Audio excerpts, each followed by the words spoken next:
Hello everyone, आज हम लोग कंडेंस मैटर फिजिक्स का टॉपिक करने वाले हैं यूनिट सेल और साथ के साथ ब्रेविस लेटिस करेंगे हम लोग। और साथ के साथ इस यूनिट में हम लोग पढ़ेंगे टाइप्स ऑफ यूनिट सेल, जैसे प्रिमिटिव यूनिट सेल क्या होते हैं, नॉन प्रिमिटिव यूनिट सेल क्या होते हैं। इन सब के बारे में आज के लेक्चर में हम लोग पढ़ने वाले हैं, क्योंकि बहुत इंपॉर्टेंट लेक्चर है। पेपर में इसमें से एक क्वेश्चन पक्का आने वाला है, चाहे वो आपको बेसिस से पूछा जाए, चाहे आपको लाइक यूनिट सेल से पूछा जाए, ठीक है, उसकी टाइप से पूछा जाए, तो एक क्वेश्चन तो पक्का है इस वीडियो से। तो बहुत इंपॉर्टेंट वीडियो है। चलिए हम लोग स्टार्ट करते हैं कंडेंस मैटर फिजिक्स। सबसे पहले कंडेंस मैटर फिजिक्स में हम लोगों ने क्या करना है, हम लोगों ने सीखना है कि क्रिस्टल बनते कैसे हैं। ठीक है, क्रिस्टल बनते कैसे हैं। तो क्रिस्टल बनाने के लिए सबसे पहले हमारे पास आ जाता है यूनिट सेल। ठीक है, सबसे पहले हमारे पास क्या आ जाता है, यूनिट सेल आ जाता है। अगर आप अभी यूनिट सेल की बात करो, ठीक है, यूनिट सेल क्या होता है, यूनिट सेल सबने सुना होगा कि भाई स्मॉलेस्ट यूनिट है। ठीक है, अगर हम लोग उसको रिपीट करते जाएं तो हमारा पूरे का पूरा क्रिस्टल तैयार हो जाएगा। बिल्कुल यही है डेफिनेशन कि यूनिट सेल क्या है, एक स्मॉलेस्ट पोर्शन है जिसको अगर हम लोग 3D में या 2D में रिपीट करते जाएं हमारा पूरे का पूरा क्रिस्टल बन जाए, उसको हम लोग यूनिट सेल का नाम देते हैं। अब यहाँ पे जैसे हम लोग इसको समझें, रियल लाइफ के साथ इसको अगर मैं कनेक्ट करूं, ठीक है, रियल लाइफ के साथ इसको अगर मैं कनेक्ट करूं, जैसे हम लोग अपने घर का नक्शा बनाते हैं, ठीक है, नक्शा बना के फिर घर बनाते हैं, तो उसके बाद क्या होता है, घर में अगर आप स्मॉलेस्ट यूनिट देखो, घर भी हमारे लिए, जैसे अब मैं इस रूम में खड़ी हूं तो रूम भी मेरे लिए एक क्या है, एक क्रिस्टल की तरह ही है, ये एक क्यूबिक क्रिस्टल है। ठीक है, जिसमें रूम में मैं खड़ी हूं वो भी एक क्यूबिक क्रिस्टल ही है। तो अगर हम इस क्यूब का देखें कि कौन सा स्मॉलेस्ट यूनिट है जिसको बार बार रिपीट किया गया कि ये रूम बन गया, तो वो है ब्रिक। ठीक है, वो ईंट है, वो जिसको हम लोग बार बार रिपीट करते जा रहे हैं सीमेंट लगा के, तो हमारा पूरा का पूरा क्या बन जाता है, स्ट्रक्चर बन जाता है। तो यही चीज को अभी हम लोग यहाँ पे समझते हैं। जैसे ये बनाया है हमने, ठीक है, जैसे हमने ये बनाया है, ये क्या है, एक यूनिट सेल है। अगर मैं इसको रिपीट करूं, इधर भी रिपीट कर दूं, ऊपर भी नीचे भी सब जगह रिपीट कर दूं, तो मेरा पूरे का पूरा क्या बन जाएगा, क्रिस्टल बन जाएगा।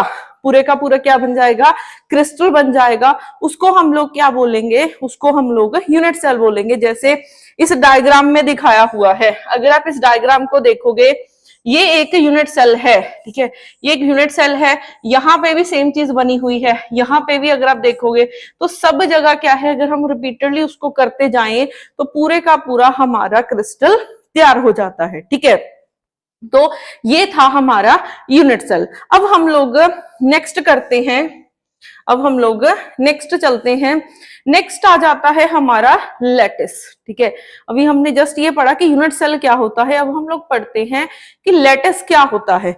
लैटिस क्या होता है हमारा, इसको समझने से पहले आप लोगों को एक चीज पता होनी चाहिए कि लाइक हम लोगों ने अपना घर बनाना है। ठीक है, हम लोगों ने अपना घर बनाना है, तो घर बनाने के लिए सबसे पहले क्या किया जाता है, घर बनाने के लिए सबसे पहले ये नहीं है कि हम लोगों ने लाइक लेबर लगा के स्टार्ट कर दिया कि भाई दीवारें, है ना, दीवारें स्टार्ट कर दो। नहीं, सबसे पहले घर बनाने के लिए नक्शा बनाया जाता है। ठीक है, सबसे पहले क्या बनाया जाता है, नक्शा बनाया जाता है। नक्शा बनाया जाएगा, हम लोग देखेंगे। ठीक है, हम लोग देखेंगे लाइक कि यहाँ पे हमने एक रूम बनाना है, यहाँ पे रूम बनाना है, यहाँ पे हमने ड्राइंग रूम बनाना है, यहाँ पे हमने किचन बनानी है। ठीक है, तो हम लोग पहले एक इमेजिनरी पॉइंट सेलेक्ट करते हैं, इमेजिनरी पॉइंट्स लेट करते हैं कि यहाँ यहाँ मेरे को ये चीज बनानी है।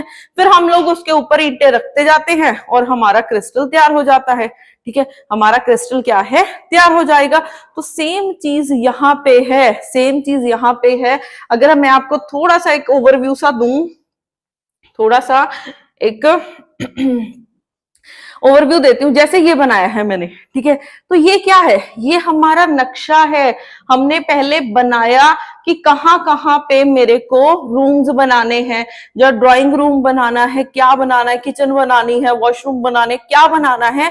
सबसे पहले हम लोगों ने लेट किया उसको, जैसे इमेजिनरी पॉइंट्स में उतारा, फिर हमने वहां वहां जहां जहां हमने इमेजिनरी पॉइंट्स में बनाया था वैसी डिट्टो चीज हमने यहाँ पे उतार दी।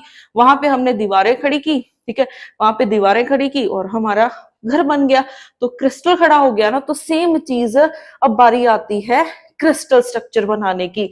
तो क्रिस्टल स्ट्रक्चर में पहले हमें ये पता होना चाहिए, जैसे NaCl का स्ट्रक्चर है, ठीक है, NaCl का स्ट्रक्चर बनाना है तो पहले ये पता होना चाहिए ना कि हमने एटम्स कहाँ पे प्लेस करने हैं। तो हम लोग सबसे पहले क्रिस्टल बनाने के लिए सबसे पहले एक इमेजिनरी पॉइंट सिलेक्ट करेंगे, एरा ऑफ पीरियोडिक लैटिस। देखो डेफिनेशन, लैटिस क्या बोलता है, lattice is a periodic arrangement of imaginary points in a space. एक हम लोग इमेजिनरी पॉइंट्स जो एक पीरियोडिक वे में, ठीक है, पीरियोडिक वे में अरेंज किए हुए हैं हमने, तो हम लोग वो क्या कर लेते हैं, लेट कर लेते हैं। तो जो ये इमेजिनरी पॉइंट्स हैं इनको क्या बोला जाता है, लेटिस बोला जाता है। तो अब जब भी आपको पेपर में कहीं पे भी आप रीड आउट कर रहे हो कि लेटिस है, तो लेटिस के साथ कंपैरिजन करो उसको रियल लाइफ के साथ। जैसे घर का नक्शा, नक्शा एक तरह का लेटिस है, इमेजिनरी पॉइंट्स है, ठीक है। तो हम लोगों ने डिसाइड कर लिया कि जहां जहां मैंने डॉट लगाया हुआ है वो पॉइंट्स हैं जहां पे मैं अगर एटम्स प्लेस कर दूं तो मेरा क्या बन जाएगा, क्रिस्टल बन जाएगा, ठीक है। अब हम लोग चलते हैं नेक्स्ट, ठीक है, अब हम लोग नेक्स्ट चीज चलते हैं। जैसे इस पॉइंट्स में हर एक चीज के लिए, ठीक है, हर एक चीज को डिफाइंड करने के लिए हमारे पास कुछ ना कुछ नंबर्स होते हैं। लाइक हम लोगों ने लास्ट एटॉमिक फिजिक्स किया है, तो एटॉमिक फिजिक्स में हमने क्या किया है कि जो एटम में इलेक्ट्रॉन पड़ा हुआ है, एटम में इलेक्ट्रॉन पड़ा हुआ है, तो इसको डिफाइन करने के लिए कि इलेक्ट्रॉन कौन से शेल में प्रेजेंट है, कौन से सब शेल में प्रेजेंट है, इसकी एनर्जी कितनी है, इसकी स्पिन कितनी है, तो वो सब चीजों को, मतलब इलेक्ट्रॉन को डिस्क्राइब करने के लिए मेरे को 4 नंबर्स की जरूरत पड़ती है, जिसको हम लोग क्वांटम नंबर्स बोलते हैं। ये सबने पढ़ा होगा, ठीक है, इसको क्या बोलते हैं, क्वांटम नंबर्स, ठीक है। जैसे अब मान लीजिए आप लोगों ने मेरे को डिस्क्राइब करना है, ठीक है, आप लोगों ने मेरे को डिस्क्राइब करना है कि मैं कहाँ पे हूं, मेरी पोजीशन क्या है, तो आप मेरे ऊपर कोऑर्डिनेट सिस्टम बनाओगे, ठीक है, मेरे ऊपर कोऑर्डिनेट सिस्टम बनाओगे, मैं यहाँ पे खड़ी हूँ, ठीक है, तो आप बताओगे कि मैं इतने एक्स में हूं, इतने वाई में हूं, इतने जेड में हूं, ठीक है, इतने एक्स में हूं, इतने वाई में हूं, इतने जेड में हूं। तो यहाँ पे क्या है, मेरी पोजीशन कोऑर्डिनेट से आप लोग मेरे को कंप्लीटली डिस्क्राइब कर सकते हो, ठीक है। तो यहाँ पे पोजीशंस की जरूरत पड़ी, ठीक है। अब अगर मैं बोलूं कि आपका क्रिस्टल है, ये एटम है, तो इस एटम की क्या पोजीशन है वो भी फाइंड करनी है। तो अगर हम लोग कंडेंस मैटर फिजिक्स पढ़ रहे हैं, क्रिस्टल्स के बारे में पढ़ रहे हैं, तो आपको ये तो पता होना चाहिए ना कि क्रिस्टल में है क्या, एटम्स किस पोजीशन पे पड़े हैं, तो सब सर्च करनी है हमने।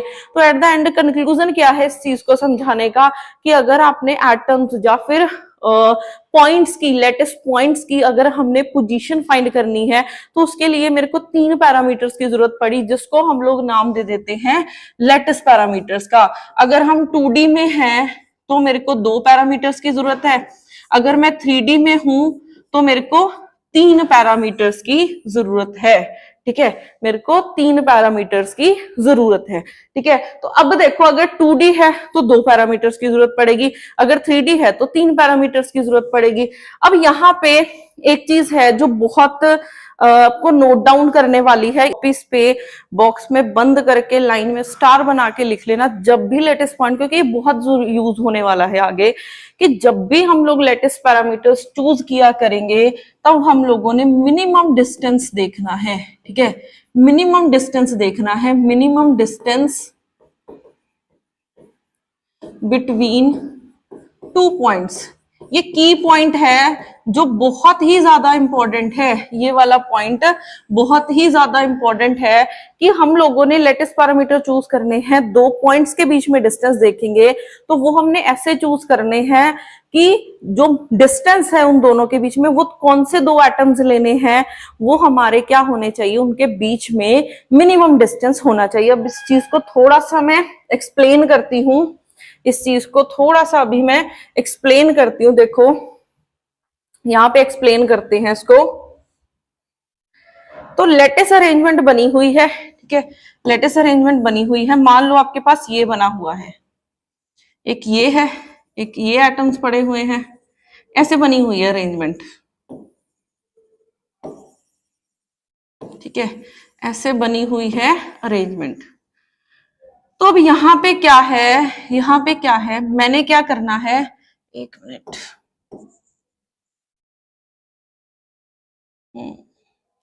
यहाँ पे देखो ये एक तरह की मैंने बनाया छोटा से, ये दो ही रोज बनाई है, ठीक है, जस्ट एक्सप्लेन करने के लिए। तो मैं क्या करूंगी, इन दोनों पॉइंट्स के बीच में डिस्टेंस है ए, इन दोनों पॉइंट्स के बीच में डिस्टेंस है ए, तो मैं इसको बोल दूंगी ए वेक्टर, क्योंकि मेरे को दो पैरामीटर्स लेने हैं ना, इसको बोल दूंगी मैं बी वेक्टर, ठीक है। ये क्या है, एक तरह की स्क्वायर अरेंजमेंट है। अब इस चीज को थोड़ा सा और पीछे की तरफ चलते हैं और डिटेल में समझते हैं। जैसे आपके पास ये बने हुए हैं, ये है, ये पोजीशन है, ये है, ठीक है, सब जगह ऐसे ही बने हुए हैं, सब एटम्स आपके ऐसे ही बने हुए हैं। तो अगर आप देखोगे एक स्क्वायर अरेंजमेंट है, स्क्वायर को रिपीट करते चले जाओ तो आपका पूरा का पूरा क्या बन जाएगा, क्रिस्टल बन जाएगा।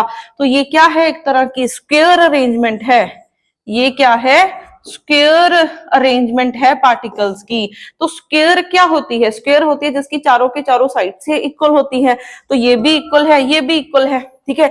अब देखो मान लो मैं इसको ओरिजिन मान रही हूँ, ठीक है, इस सेंटर वाले को हम लोग ओरिजिन मान रहे हैं, तो मैं यहां से अपने नियरेस्ट एटम के पास जाना है, मैंने यहां से नियरेस्ट एटम के पास जाना है, तो मैं कहां कहां पे जा सकती हूँ, मैं यहाँ पे जा सकती हूँ, मैं यहाँ पे जा सकती हूँ, यहाँ पे गई तो मैं ए डिस्टेंस ट्रेवल करूंगी, यहाँ पे गई तो ए डिस्टेंस ट्रेवल करूंगी, इस वाले के पास भी तो जा सकती हूँ ना, यहाँ पे जाऊंगी तो पाइथागोरस थ्योरम लगाओ, ये बन जाएगा √2 ए डिस्टेंस। तो एक तरफ ए डिस्टेंस है, ए डिस्टेंस है, एक तरफ √2 ए, तो ये तो 1.41 हुआ ना, तो ये तो ज्यादा है इनके कंपैरिजन, तो हमने लेना है मिनिमम, तो ये ही दो पॉइंट्स आएंगे। तो इसको हमने बोला है ए वेक्टर और इसको हमने बोला है बी वेक्टर, ठीक है। तो जब भी हम लोग 2D की बात किया करेंगे तो दो वेक्टर्स लेने हैं, वो दो वेक्टर्स कौन से लेने हैं, ए एंड बी हो जाएंगे।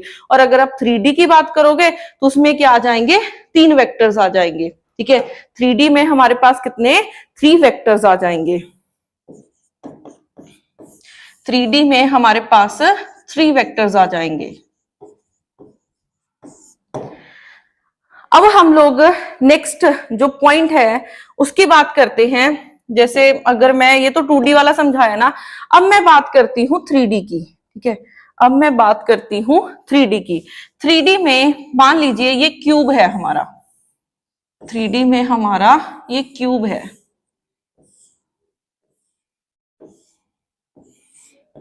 ठीक है, ये हमारा क्यूब है। तो क्यूब क्या होता है, क्यूब भी एक ऐसा स्ट्रक्चर होता है जिसकी तीनों की तीनों साइड्स क्या होती हैं, इक्वल होती हैं। तो अगर मैं सेंटर से देखूं, यहां से यहां तक भी ए डिस्टेंस है, यहां से यहां तक भी ए डिस्टेंस है, यहां से यहां तक भी ए डिस्टेंस है, तो हम लोग इसको बोल देते हैं ए वेक्टर, इसको बोल देते हैं बी वेक्टर और इसको बोल देते हैं सी वेक्टर। तो 3D में हमारे पास 3 लेटिस वेक्टर्स होते हैं, 3 लेटिस पैरामीटर्स होते हैं, तो वो मैंने यहाँ पे बना दिए हैं, ठीक है। मिनिमम डिस्टेंस कॉर्नर्स के पास ही जा सकते हैं, इसलिए मैं कॉर्नर्स के पास ही गई। अब ये मिनिमम डिस्टेंस कॉर्नर वाला ही क्यों है, अभी हमारा जो नेक्स्ट लेक्चर आएगा सिंपल क्यूबिक का, उसमें ये चीज एक्सप्लेन हो जाएगी, ठीक है। अब ए बी सी 3 पैरामीटर्स है, वो तो आपको पता चल गया। अब एंगल्स भी हमने देखने होते हैं, हमने सेकंड चीज एंगल्स भी देखने होते हैं। जैसे हमने लास्ट अभी बनाया था इन दोनों के बीच में, जैसे ये ए है, इस तरफ बनाया था बी, तो इन दोनों के बीच में एंगल है, ठीक है। इस एंगल को हम लोग गामा से डिनोट कर देते हैं। इन दोनों के बीच में वैसे एंगल कितना है, 90 डिग्री। ऐसे ही यहाँ पे 3 है तो 3 एंगल्स बनेंगे, ठीक है, यहाँ पे 3 है तो 3 एंगल्स बनेंगे। तो अगर हम यहां से बात करें यहाँ पे बात करते हैं आप लोगों ने कैसे लेना है एंगल्स पे। देखो मेन बच्चे 99% बच्चे गलतियां करते हैं, तो आपको गलती नहीं करनी है। एंगल्स पे एक बार फटाफट से देख लेते हैं कि कैसे होता है। जब भी एंगल करना होता है, ये हमारी एक्स एक्सिस है, मान लीजिए ये वाई एक्सिस है, ठीक है, ये हमारी जेड एक्सिस है। एक्स के सामने, एक्स के सामने होता है अल्फा, इस चीज को नोट डाउन कर लो। एक्स के सामने होता है अल्फा, वाई के सामने होता है बीटा, और जेड के सामने होता है गामा। तो ये एक्स एक्सिस है तो इसके सामने कौन है, अल्फा। ये वाई एक्सिस है, इसके सामने कौन है, बीटा। ये जेड एक्सिस है, इसके सामने कौन है, गामा। तो बस इतनी चीजें याद रखनी है। और जो अल्फा बीटा गामा होते हैं, इन तीनों को क्रिस्टलोग्राफिक एंगल्स बोला जाता है, ठीक है। तो अल्फा बीटा गामा आपने कहां पे प्लेस करने हैं, ये भी एक इंपॉर्टेंट चीज है। तो इसको फटाफट से एक बार लिख लो, फिर करते हैं नेक्स्ट टॉपिक।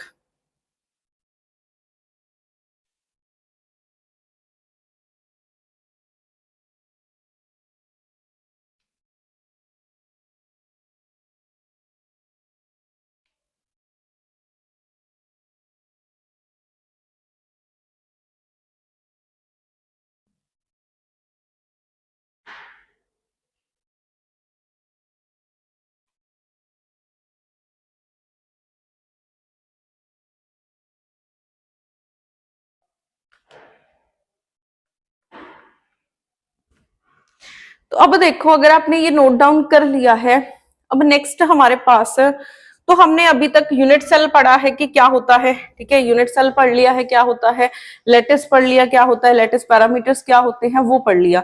अब हम लोगों ने नक्शा बना लिया, अब घर तैयार करना है हमने, ठीक है। अब हमने घर तैयार करना है, तो घर तैयार करने के लिए यहाँ पे तो एक तरफ घर तैयार करने के लिए हमें ब्रिक चाहिए, ईंटें चाहिए, वो हम लगाते हैं। यहाँ पे क्या चाहिए, यहाँ पे हम लोग एटम्स प्लेस करते हैं। हम लोगों ने पहले देख लिया कि यहाँ भी मेरे को एटम्स रखने हैं, तो मैंने लेटिस बना लिया। अब मेरे को वहां पे एटम्स रखने हैं। अगर डायमंड का स्ट्रक्चर है, अगर डायमंड का स्ट्रक्चर है तो आप लोग कार्बन रखोगे।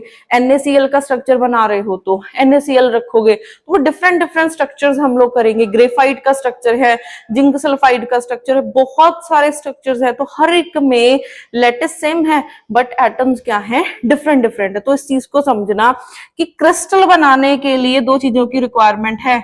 एक होना चाहिए लेटिस, ठीक है, एक होना चाहिए बेसिस।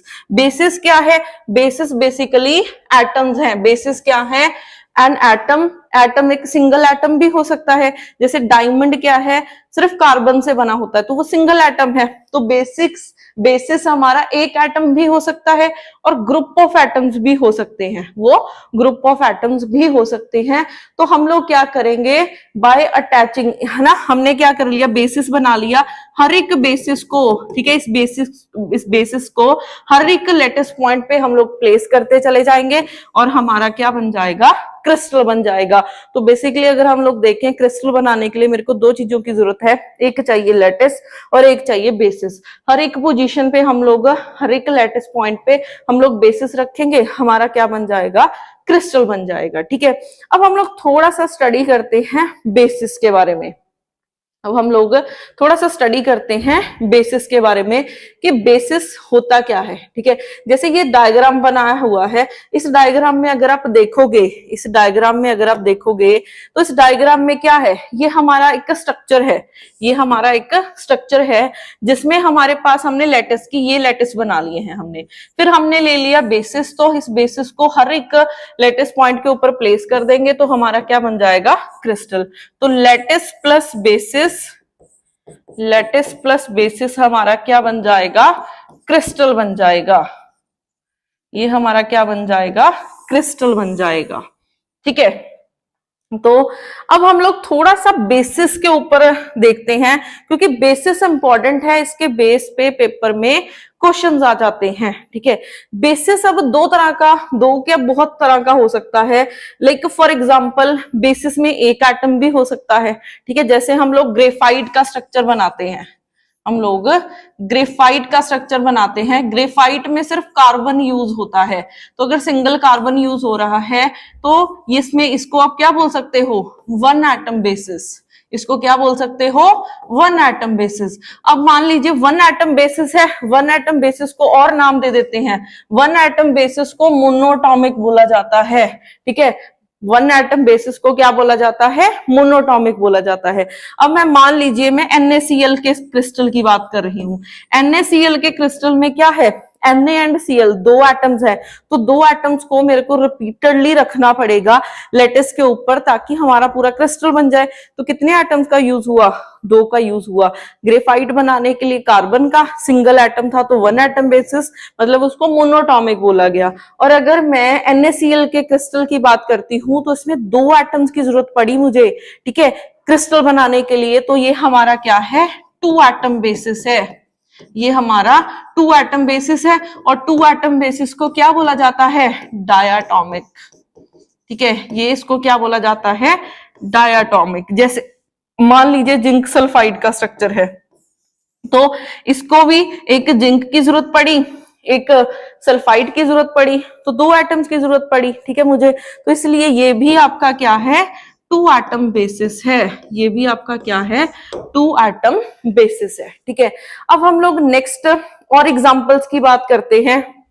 नेक्स्ट और एग्जांपल्स की बात करते हैं हम लोग, लाइक फॉर एग्जांपल जैसे ये एक क्वेश्चन आया हुआ था CSIR नेट के केस में, ठीक है। ये आया हुआ था क्वेश्चन CSIR नेट के केस में, ये था, ठीक है। तो पेपर में क्या क्वेश्चन आया हुआ था, टीजीटी है, पीजीटी है, सब जगह गेट है, CSIR नेट है, सब जगह इसका यूज होता है, ठीक है। बेसिस में से क्वेश्चन आ जाता है। मैंने आपको बोला था कि इसमें पेपर में एक क्वेश्चन पक्का है कि आएगा ही आएगा, वो कैसे आएगा, घुमा फिरा के भी आ सकता है। तो वो अभी हम लोग वन बाय वन देखेंगे उस चीज को। तो सबसे पहले हमारे पास आ जाता है ये वाला, ठीक है। तो पेपर में आया हुआ था कि बताओ इसमें ये कितने एटम बेसिस है, ये आपको स्ट्रक्चर दे दिया गया, आपको पूछा गया कि कितने एटम बेसिस है। तो उसमें कितने एटम्स है, एक एटम ये है, ठीक है, एक एटम ये है, और ऑक्सीजन के कितने हैं, तीन एटम जुड़े हैं, तो टोटल कितने हो गए, पांच। तो ये हमारा 5 एटम बेसिस है। तो देखो कितना आसान था, CSIR नेट के लेवल में ऐसा क्वेश्चन आया हुआ था और वो कितना आसान, वो भी 5 नंबर में, ठीक है। तो बहुत बेसिक क्वेश्चन है। सबको लगता है कि नहीं भाई मेरे को तो आता है चीज कि बेसिस आता है, बट आप लोग बेसिक चीजों पे गलतियां करते हैं बच्चे, ठीक है। बच्चे बेसिक चीजों पे, बच्चे आप लोग बोल देते हो कि भाई यूनिट सेल क्या है, यूनिट सेल तो इतना ही, इतना तो हमें पता है कि ये स्मॉलेस्ट यूनिट होती है। बट जब हम लोग इसके डेप्थ में जाते हैं ना, डेप्थ से क्वेश्चन आते हैं, ऐसे यूनिट सेल की डेफिनेशन नहीं आपको पेपर में पूछ ली जाएगी, तो ऐसे इन डेप्थ चीजें पूछी जाती हैं। तो ये हमारा क्या है, 5 एटम बेसिस है, ये हमारा 5 एटम बेसिस है, ठीक है। तो अभी होपफुली कि आपको बेसिस समझ में आ गया होगा कि ये क्या जस्ट एटम्स हैं या फिर ग्रुप ऑफ एटम्स आप इसको बोल सकते हैं, ठीक है। अब हम लोग नेक्स्ट चलते हैं।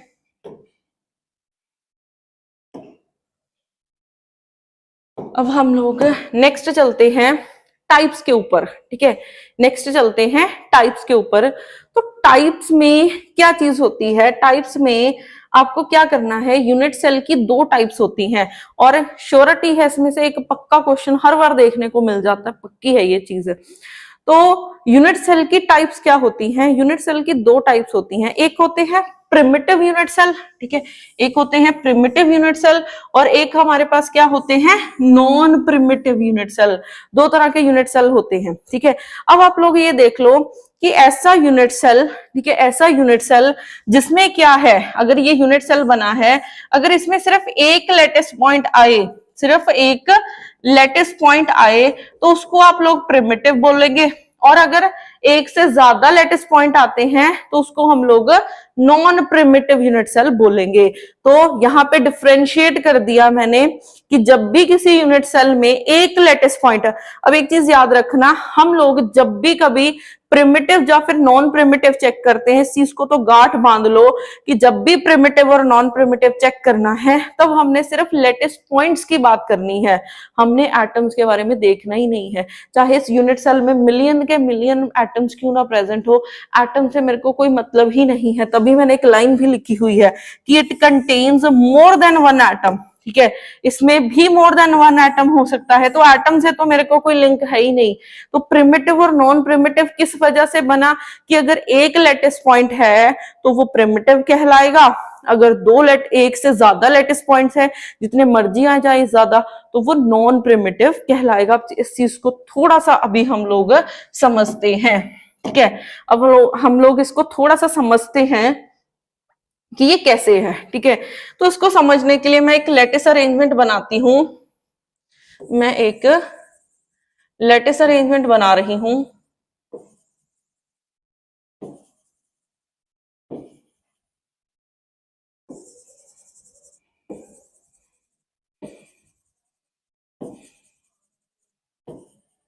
ये मैं एक लेटिस अरेंजमेंट बना रही हूं एटम्स की। ठीक है, मैंने क्या करना है, एक यूनिट सेल पिक करना है। ठीक है, मैंने एक यूनिट सेल पिक करना है। तो मान लीजिए मैंने यूनिट सेल बना लिया ये। ठीक है, मैंने यूनिट सेल बना लिया ये।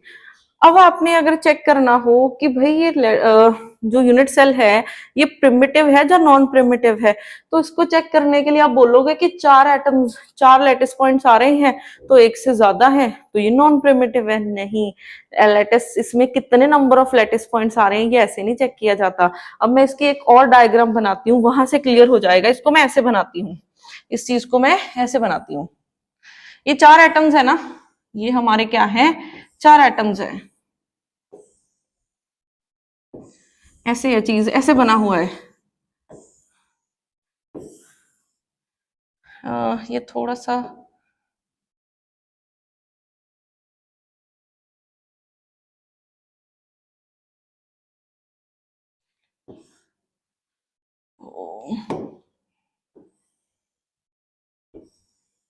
ये बना हुआ है आपके पास। ठीक है, ये थोड़ी सी ना लाइन सेंटर से पास होनी चाहिए। मेरी ड्राइंग थोड़ी ऐसी वैसी है, सेंटर से पास कर लेना। जैसे ये वाला फर्स्ट वाला हुआ है ना, वैसे इसको थोड़ा सा सेंटर से पास कर लेना।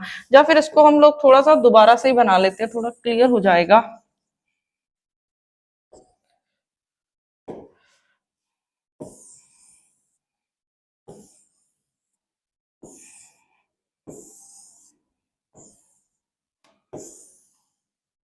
ऐसे है। ठीक है, हमने क्या बनाया है, ये बनाया है ना मैंने, एक यूनिट सेल ड्रॉ किया हुआ है यहाँ पे। तो सेम चीज, ये यूनिट सेल है हमारा, ये हमारा क्या है, यूनिट सेल है। और जो ये मैंने सर्कल से बनाए हैं ये हमारे लेटेस्ट पॉइंट्स हैं। ठीक है, अब हमने, मेरा काम क्या है, मेरे को देखना है कि इस यूनिट सेल में कितने नंबर ऑफ लेटेस्ट पॉइंट्स आ रहे हैं। तो अगर आप देखोगे ये वाला जो एटम है, ये वाला एटम क्या है, एक तो इधर देखो, आप थोड़ा सा इधर देखना। सबसे पहले ये वाला जो कॉर्नर वाला एटम है, एक तो ये इसके साथ कनेक्ट है, ऐसे ही इधर भी बनेगा क्योंकि यूनिट सेल है तो ऊपर नीचे सब जगह है। तो ये टोटल कितने के साथ, चार के साथ अटैच है। एक ही लेटेस्ट पॉइंट चार के साथ अटैच है, तो इसका मतलब एक में कंट्रीब्यूशन कितने की आएगी, 1/4 की। अब आप इस चीज को थोड़ा सा इधर से समझो कि अगर ये वाला एटम है तो ये चार में डिवाइड हो चुका है, तो इस वाले यूनिट सेल में तो सिर्फ इतना ही पार्ट आएगा ना। ठीक है, 1/4 पार्ट ही आएगा। ठीक है, और अगर आप इधर से देखोगे, इधर से भी 1/4 पार्ट आ रहा है, इधर से भी 1/4 पार्ट आ रहा है, इधर से भी 1/4 पार्ट आ रहा है। तो कॉर्नर पे टोटल चार पॉइंट्स प्रेजेंट है, 4 पॉइंट प्रेजेंट है, तो सबसे कंट्रीब्यूशन कितने की आ रही है, 1/4 की। तो टोटल आपके पास कितना आया, एक।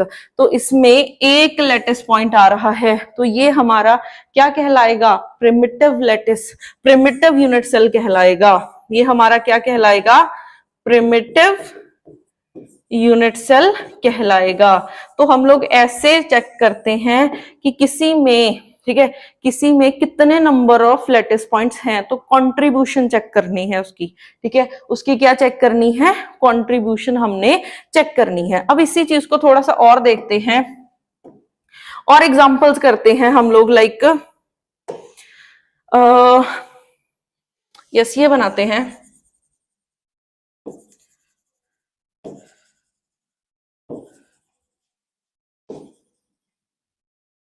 ये बनाई मैंने अरेंजमेंट।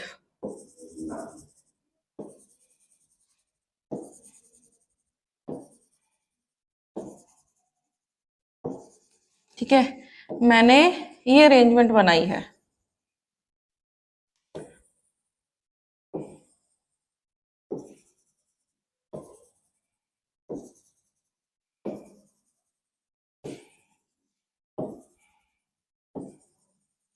ये मैंने क्या है एक अरेंजमेंट बनाई है, ठीक है। तो अब यहाँ पे देखो, यहाँ पे क्या है, मैंने एक यूनिट सेल पिक कर लिया, ठीक है, मैंने एक यूनिट सेल पिक कर लिया, मान लो मैंने ये यूनिट सेल पिक कर लिया। अब आपको चेक क्या करना है, अब आपको देखना है कि क्या ये प्रिमिटिव है नॉन प्रिमिटिव है। ये है हमारा क्वेश्चन कि ये जो यूनिट सेल है वो एक प्रिमिटिव यूनिट सेल है या फिर नॉन प्रिमिटिव यूनिट सेल है, ये हमने चेक करना है। तो प्रिमिटिव या फिर नॉन प्रिमिटिव चेक करने के लिए हम लोग देखेंगे कि अगर एक लेटेस्ट पॉइंट आया तो वो प्रिमिटिव है, अगर एक से ज्यादा आए तो वो नॉन प्रिमिटिव है। तो कॉर्नर वाली तो हम लोग ऑलरेडी चीज देख चुके हैं, इसके अराउंड बहुत सारे और यूनिट सेल बनेंगे, ठीक है। तो जो कॉर्नर से आएगा, कॉर्नर से क्या है 1/4 की कंट्रीब्यूशन आती है, तो कॉर्नर से तो हमें एक एटम मिलेगा। अब इस चीज को और थोड़ा सा बना लेते हैं, ठीक है, और इसको साइड में बना लेते हैं। ये है आपके पास, ठीक है, ये है एटम्स और एक आपका सेंटर में प्रेजेंट है, ठीक है। तो अगर आप इसको देखोगे, ये मेरा यूनिट सेल है, ये जो मैंने अभी मार्क किया है इसको माना है हमने यूनिट सेल। तो इसमें 1/4 पार्ट यहां से आ रहा है, 1/4 पार्ट यहां से आ रहा है, 1/4 पार्ट यहां से आ रहा है, 1/4 पार्ट यहां से आ रहा है, क्योंकि मैं इसी यूनिट सेल में देखना चाहती हूँ। बाकी इसमें चला गया, इसमें चला गया, इसमें चला गया, ठीक है, 4 के साथ कनेक्ट है वो। तो कॉर्नर से हमें 4 कॉर्नर्स हैं और कंट्रीब्यूशन आ रही है 1/4 की, तो एक लेटेस्ट पॉइंट आया, ठीक है। अब यहाँ पे देखो एक सेंटर में प्रेजेंट है, जो सेंटर में प्रेजेंट है वो तो किसी के साथ भी अटैच नहीं हो रहा है, ना वो ऊपर ना नीचे ना किसी के साथ भी अटैच नहीं हो रहा है। देखो पूरे का पूरा इसी के अंदर आ रहा है ना, पूरे का पूरा ये वाला इसी के अंदर आ रहा है। अगर पूरे का पूरा ये इसी के अंदर आ रहा है, इसका मतलब क्या है, इसका मतलब पूरी की पूरी कंट्रीब्यूशन आएगी। तो पूरे का पूरा मतलब 1 + 1 इसमें कितने हो जाएंगे 2। तो इस वाले यूनिट सेल में 2 लेटेस्ट पॉइंट प्रेजेंट हैं, इसमें कितने हैं 2 लेटेस्ट पॉइंट प्रेजेंट हैं। तो अगर 2 लेटेस्ट पॉइंट प्रेजेंट हैं तो ये हमारा क्या कहलाएगा, नॉन प्रिमिटिव यूनिट सेल कहलाएगा। ये हमारा क्या कहलाएगा, नॉन प्रिमिटिव यूनिट सेल कहलाएगा, ठीक है।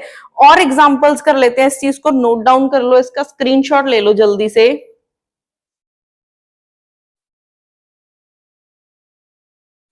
ठीक है, तो अगर आपने स्क्रीनशॉट ले लिया है, नेक्स्ट करते हैं। नेक्स्ट और एग्जांपल्स करते हैं, लाइक मैंने ऐसी बनाई अरेंजमेंट।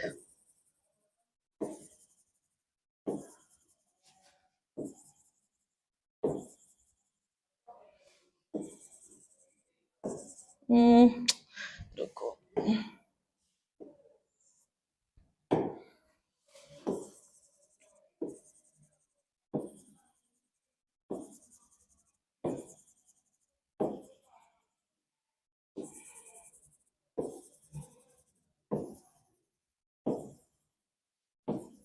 ये है आपके पास, ठीक है, ये आपके पास स्ट्रक्चर है। तो अगर आप इसमें देखोगे, इसमें क्या है, अगर मान लीजिए मैंने ये यूनिट सेल पिक किया है, जो मैंने ये रेड से मार्क किया है, इसको मैं थोड़ा सा और कलर दे देते हैं। जो मैंने ये ब्लैक से मार्क किया है ये यूनिट सेल है। अब आपका टारगेट क्या है, फाइंड करना कि इसमें से कौन ये जो बनाया है मैंने, ये एक प्रिमिटिव यूनिट सेल है या फिर नॉन प्रिमिटिव है। वो आपको इतनी चीज तो क्लियर हो गई होगी कि हर जगह इसके आसपास ऐसे स्ट्रक्चर बनने वाला है। तो जो कॉर्नर वाला है वो 4 के साथ जुड़ेगा, जो कॉर्नर वाला है वो 4 के साथ जुड़ेगा। अब इसका मैं थोड़ा सा स्ट्रक्चर ऐसे बना देती हूँ, इसका स्ट्रक्चर हम लोग ऐसे बना देते हैं।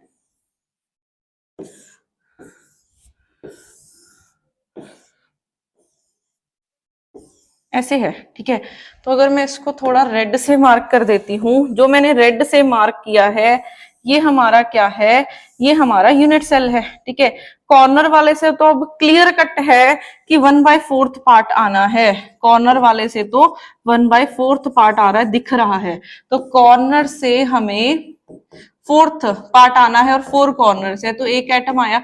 अब 2 एटम यहाँ पे भी प्रेजेंट है, तो यहाँ पे ये सेंटर से हाफ कट हो रहा है, ठीक है। तो यहाँ पे भी एक देखो लाइक यूनिट सेल होगा, यहाँ पे भी एक यूनिट सेल होगा, एक नीचे भी होगा।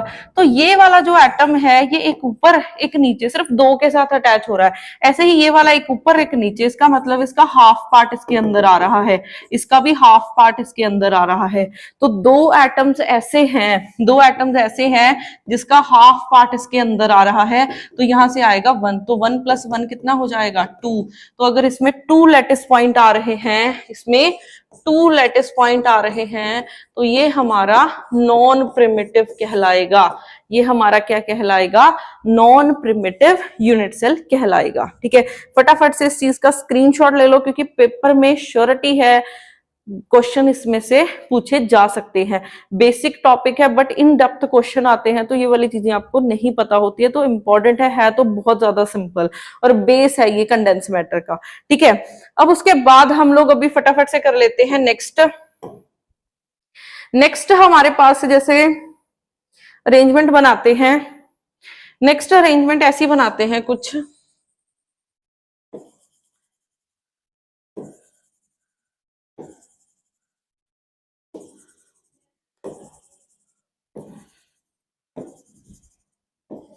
ये है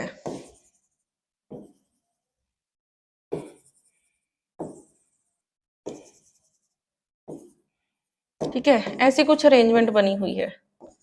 तो अगर आप इस अरेंजमेंट में देखोगे, मैंने यूनिट सेल पिक कर लिया ये वाला। ठीक है, मैंने यूनिट सेल ये वाला पिक कर लिया। अब हमारा काम क्या है, ये देखना कि ये एक प्रिमिटिव यूनिट सेल है या फिर नॉन प्रिमिटिव यूनिट सेल है, ये हमने देखना है। ठीक है, हमने क्या देखना है कि ये एक प्रिमिटिव यूनिट सेल है या फिर एक ये नॉन प्रिमिटिव यूनिट सेल है, ये हमने देखना है। ठीक है, तो अब यहाँ पे देखो, यहाँ पे सिर्फ इसमें कॉर्नर पे तो कोई पॉइंट है ही नहीं, सिर्फ एक सेंटर में है और सेंटर वाला पूरे का पूरा इसके अंदर ही आ रहा है, तो इसमें सिर्फ एक ही लैटिस पॉइंट आ रहा है। इसमें सिर्फ अगर 1 ही लैटिस पॉइंट आ रहा है तो ये एक प्रिमिटिव यूनिट सेल कहलाएगा। ये एक प्रिमिटिव यूनिट सेल कहलाएगा। अब मैं आप लोगों के लिए एक होमवर्क छोड़ रही हूं। ठीक है, आप लोगों को डिफरेंशिएट करना है कि कौन सा प्रिमिटिव है कौन सा नॉन प्रिमिटिव है। एग्जांपल्स करवा रही हूं, अभी मैं बनाती हूं। ठीक है, एक बार रिवाइज कर लेना कि कौन सा प्रिमिटिव है कौन सा नॉन प्रिमिटिव है। फर्स्ट ये है। ठीक है, हम सारे कर चुके हैं, बट इसको दोबारा से कॉपीज पे बना के देखो, चेक करो कि कौन सा प्रिमिटिव है कौन सा नॉन प्रिमिटिव है। सेकंड है ये।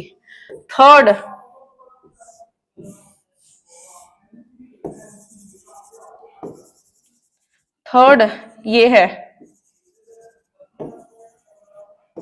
ठीक है, फिर उसके बाद फोर्थ,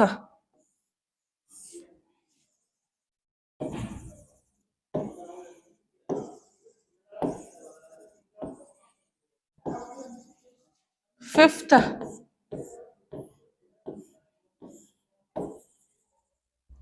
सिक्स्थ,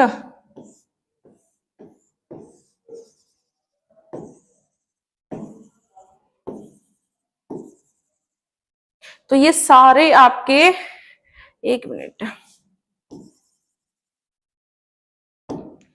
ठीक है, तो ये सारी आपकी एग्जांपल्स हैं प्रिमिटिव और नॉन प्रिमिटिव की। आपका काम है अभी बैठो, इसको आराम से देखो कि कौन सा प्रिमिटिव बनेगा और कौन सा नॉन प्रिमिटिव बनेगा। बाकी हम लोग इसके नेक्स्ट ब्रेविस लेटिस वाला टॉपिक आता है, तो वो हम लोग अपनी नेक्स्ट क्लास में डिस्कस करेंगे। बट तब तक इसके जो आंसर्स है आपने नीचे कॉमेंट में देने हैं। फर्स्ट का ये प्रिमिटिव आएगा, सेकेंड का नॉन प्रिमिटिव, नीचे मेरे को कॉमेंट बॉक्स में कर देना। ठीक है, रिप्लाई कर देना। बाकी करते हैं नेक्स्ट क्लास में। Thank you.